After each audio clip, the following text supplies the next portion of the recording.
Pierre Kretz, si vous voulez bien prendre la suite. Donc, on va bien sûr déboucher sur les élections, la question des élections régionales. Et Pierre Kretz, vous allez nous parler de ces enjeux tels que vous les... Tels que je les vois, moi. Tels que vous les voyez. Voilà. En introduction, parce que nous parlons élections, nous sommes ici. On est là pour parler de l'échéance de décembre 2015, où des choses vont se jouer. J'aimerais dire d'abord qu'il y a quelque chose de positif dans cette affaire de grande région, c'est qu'il y a un tas de citoyens d'Alsace qui accèdent à une espèce de conscience politique à travers cette affaire-là. Un tas de gens qui étaient à l'extérieur, on le voit bien, qui étaient à l'extérieur de la politique, d'un intérêt pour le débat démocratique, et qui là sentent qu'il y a quelque chose qui se passe et qui se réveille. Moi, je suis persuadé qu'il y a un tas de gens qui, actuellement, prennent conscience de l'importance des élections du mois de décembre qui se présentent devant nous. Et je dois dire, c'est tout à l'honneur d'Unserland d'accueillir ces citoyens, de faire en sorte que ces gens-là puissent s'exprimer à travers un vote pour Unserland. Je fais partie avec Jacques Schleff, Jean-Christophe Hatzenhofer qui est intervenu ce matin, Jean-Daniel Setter, Albert Weber, nous sommes nombreux à être au CPA, c'est-à-dire c'est le club Perspective Alsacienne, qui regroupe des gens qui ne sont pas forcément membres d'Unserland, certains sont membres d'Unserland, d'autres ne le sont pas, mais qui veulent contribuer à ce que les Alsaciens puissent s'exprimer clairement au mois de décembre, que les élections du mois de décembre soient en quelque sorte le référendum que nous n'avons jamais eu, ou le référendum raté, c'est une espèce d'instance d'appel du référendum raté de 2013, que les Alsaciens qui veulent dire non à la grande région puissent le faire. Et on est obligé de constater, et c'est tout l'honneur une fois encore d'Unserland, que le seul parti qui soit dans le refus, de la grande région, c'est Unserland. Raison pour laquelle tous ceux qui sont opposés à la grande région, qu'ils soient membres d'Unserland, proches d'Unserland, ou qu'ils soient dans une mouvance plus générale, plus démocratique, qui pensent que cette grande région est une aberration, la chance qu'ils ont, c'est de pouvoir voter Unserland. Et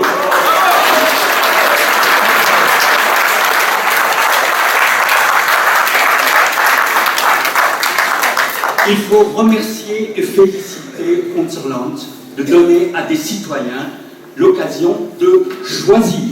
Car c'est bien de cela qu'il s'agit, choisir. Qu'a dit M. Richert pour justifier son espèce de revirement incroyable et scandaleux qui nous indigne tous? Il a dit, c'était dans les DNA, c'était un titre des DNA, ça m'a vraiment frappé, on n'a pas le choix. Quand un homme politique dit on n'a pas le choix, il n'est plus dans la politique.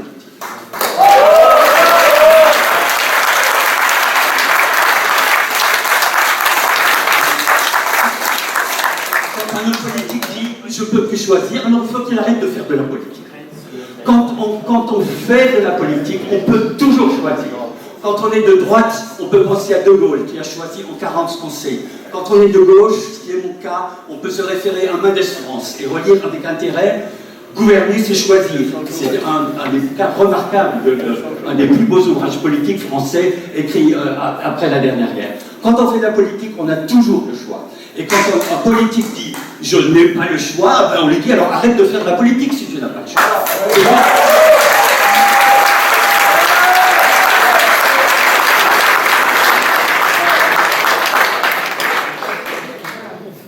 Au CPA, j'ai fait pour un petit camarade un texte que j'ai appelé « double centre de gravité ». Ça, c'est chic, hein, double centre de gravité. Il y a trois vitesses. Double centre de gravité, ça veut dire que il faut que dans le mouvement des gens qui sont avec Unserland, qui sont dans Unserland, etc., il faut qu'on trouve un langage commun à partager avec les électeurs. Je vois bien qu'il y a dans le discours d'Unserland, et c'est des choses qu'on a entendues là aussi, une référence constante à l'histoire. Moi, j'aime beaucoup l'histoire. Moi, j'écris beaucoup de choses qui tournent autour de l'histoire. L'histoire de la région, sa spécificité, sa singularité, etc. Mais la Constitution de 1911, autant de choses très intéressantes. Mais je pense qu'on ne peut pas limiter le discours à simplement la langue, la culture et l'histoire. Je pense qu'il faut, quand on s'adresse aux électeurs alsaciens d'aujourd'hui, qu'on élargisse le spectre. Il faut qu'on élargisse le spectre. Moi, je vois bien, mes copains, c'est plutôt, en gros, pour aller vite, des intellos de gauche strasbourgeois. Je leur dis que je vais voter Unserland. Ils me disent, ah bon, tu vas voter Unserland? Ils me disent, non, autonomiste, extrême droite, etc. Qu'est-ce que je leur dis? Là, je fais là un travail d'argumentaire avec vous. Comment est-ce qu'on va argumenter? Parce que comment moi j'argumente par rapport à mes copains, c'est aussi une manière pour les uns et pour les autres de réfléchir à ça. Qu'est-ce qu'on donne comme argument pour dire qu'il faut voter Unserland? Moi, vous savez ce que je leur dis? Je leur dis pas que je vote en tant qu'Alsacien, je leur dis, moi, je vote en tant que Français. Ça vous étonne peut-être, hein? Ça ne va pas trop dans le sens de ce que j'ai entendu là, mais je vous assure, ça paye ça. Je leur dis, ben, écoutez, on est citoyens français, on ne va pas arrêter d'être des citoyens français. Est-ce que vous trouvez normal de vivre dans un pays qui signe des conventions internationales, vous voyez à quoi je fais allusion, à la charte des collectivités territoriales? Il n'est pas normal qu'en tant que citoyen français, mon pays signe des conventions et ne les respecte pas. En tant que citoyen, je trouve que je suis juriste, moi je suis attaché à l'état de droit, parce que je pense que l'état de droit, c'est les libertés. On est tous, on peut être fiers d'avoir la capitale juridique européenne, en quelque sorte, c'est Strasbourg, on peut en être fier, mais aussi que ça a des conséquences. Alors je dis, mais écoute, mais t'es français, mais tu trouves ça normal? Tu trouves normal que le Sénat, qui représente les collectivités territoriales, une espèce de Rolls-Royce de la République, ça représente les collectivités territoriales, ça dit non à la loi sur la grande région, et passe quand même. Alors à quoi ça sert le Sénat? Qu'est-ce que c'est que ces institutions de ce pays? Qu'est-ce que c'est que ce jacobinisme ridicule? On voit bien que nos voisins allemands, et on en a suffisamment parlé depuis ce matin, on voit bien que nos voisins suisses ne comprennent absolument pas cette histoire-là. Et bien, en tant que Français, quand tu vas voir en Suisse, mon copain me bat, qui dit « Je t'appuie ça sur mes clics in Frankreich ». Alors je dis « Mais mon Dieu, je me sens comme Français. Comme Français. » Et je pense que là-dessus, nous avons, au niveau de en tout cas moi, dans la manière que j'aurais d'argumenter ça, je dis, bien sûr, la sensibilité alsacienne, bien sûr, mais avec la sensibilité alsacienne, nous tous ici, on est tous d'accord là-dessus. Nos copains, ils sont tous d'accord avec ça. Les nombreux électeurs qui ont voté pour vos candidats au départemental, ils sont tous d'accord pour dire l'Alsace, mais l'Alsace, mais il faut élargir le spectre. Moi, mon deuxième centre de gravité, c'est le soir de décembre, le soir des élections. Il faut que notre liste soit au cœur du débat. Il faut que, si on ne marque pas, si on ne cogne pas électoralement ce soir-là, après, franchement les amis, je pense que ce sera assez difficile à remonter la pente. C'est ce soir-là que ça se jouera. On peut déjà, sans être Madame Soleil politique, on peut déjà dire qu'est-ce qui va se passer au niveau national. Abstention importante, dégringolade du PS, montée du Front National. Ça sera sûrement sans... Je risque pas, je pense que je ne me trompe pas beaucoup en disant ça. Mais il faudra que ce soir-là, qu'on dise, mais en Alsace, il se passe quelque chose. Il faut que les chaînes nationales se précipitent chez nous, parce que chez nous, il faudra qu'on dise, mais dans les 2 départements d'Alsace, il y a eu un petit séisme politique. Il faut qu'on soit au centre. Ça, c'est mon deuxième centre de gravité. Il faut que notre mouvement soit au centre du débat politique alsacien en décembre 2015. Sinon, après, il ne faudra pas trop rêver, à mon avis. Et si on arrive à être au centre de ce débat, eh bien, nous pouvons avoir foi dans l'avenir. Nous pouvons vraiment croire, parce qu'il y a beaucoup de gens qui disent actuellement, moi je vois bien, je me balade avec mon bouquin, là, des gens m'invitent, je discute, etc. Vous avez beaucoup de gens qui disent c'est plié. Je dis non, c'est pas plié. Comment ça, c'est pas plié? Je dis ben, ce qu'une mauvaise loi a fait, une bonne loi peut le défaire. Après tout, on voit bien le travail législatif. Il y a cette espèce de... Il faut qu'on lutte contre ça.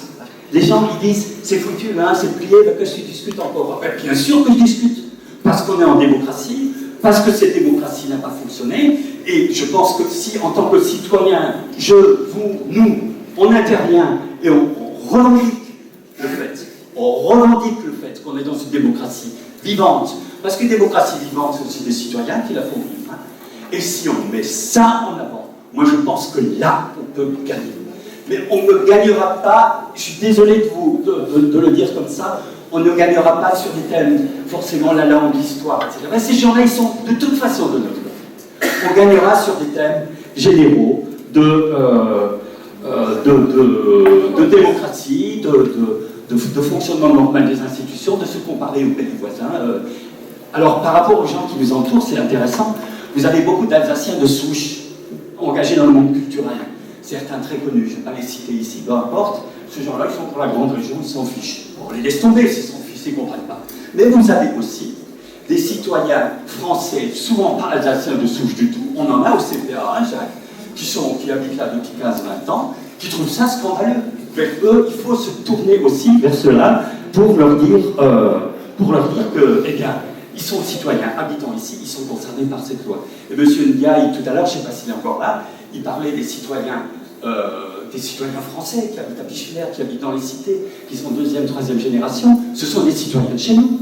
Le thème peuple alsacien ne va peut-être pas leur parler des masses. Ils sont moitié français, moitié turc, moitié français, moitié maghrébin, mais le terme citoyen va leur parler. Le terme citoyen va leur parler. En disant, écoute, tu es d'ici, c'est complètement débile, ta capitale va être à Metz ou à Nancy, tu es d'accord, c'est complètement idiot. Il va dire, oui, c'est complètement idiot. Et c'est sur des thèmes citoyens comme cela, je pense, qu'on peut vraiment élargir notre spectre. Et là, ça semble peut-être un peu intello d'aborder les choses comme ça. Mais vous savez, et j'en conclurai là-dessus, quand mon livre est sorti à la foire du livre de Saint-Louis, il y a une dame qui me l'a acheté, qui avait lu l'article dans le journal, je ne sais pas quoi, elle a dit, et je terminerai là-dessus, parce que je trouve que ça rejoint la morale et la politique. Elle a dit, parlant de la réforme, « Excesso mort en net ». Et j'ai trouvé ça très beau, ça me revient tout le temps, ça. Quand j'entends les débats d'une très bonne tenue, d'ailleurs, depuis ce matin, je tiens aussi à féliciter Unzonant, qui a « Excesso mort en net ». Excesso mort en net. Et mort en net. Et ça, j'ai trouvé que ça venait du fond de son âme. Excesso mort en net. On ne laisse mort en net. Et c'est vraiment une espèce d'indignation à la fois morale et politique. Et j'ai envie de terminer là-dessus en vous disant « Des mort en net, man mehr Sonnenholder und man mehr, wie das angeht, mort des Netz ».